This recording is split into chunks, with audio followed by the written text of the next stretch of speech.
At eto nga, part 2 naman tayo. Medyo marami tayong mga sinashoutout ngayon. Ma'am Jane De La Cruz, aking katukayo, Ma'am Jane De La Cruz, shoutout sa iyo. Ingat ka lagi dyan, ating supporters at ating classmate ng high school. Ingat po sa iyo. God bless at alam ko sumusuporta ka sa page ko. Si Ma'am Lady Divina Sabit ng Binyan. Shoutout po sa inyo, Ma'am Lady Divina Sabit. Thank you po sa pag-support sa aking page. Salamat po. God bless po sa inyo. Ma'am Beverly Yumena Martin na ating katropa. Ma'am Bebs Kapango. Ingat po and ride safe sa iyo. God bless sa iyo at ingat ka palagi.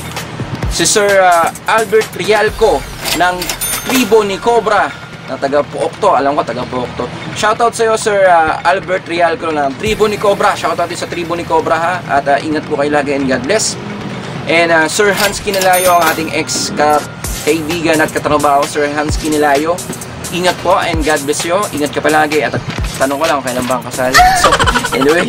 But ito, isa pa ating kaibigan, Sir Jeffrey Bron and Kiko. Galing or gala ni Kuya Jeff.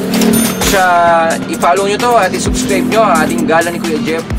Legit to at solid tong kaibigan katropa. At si Sir Lester Bacoto na talagang ever since talagang kaibigan na natin sa riding community. Sir Lester Bacoto, ingat sa iyo lagi. And shoutout kay Ma'am Ana. Ingat po kayo and God bless.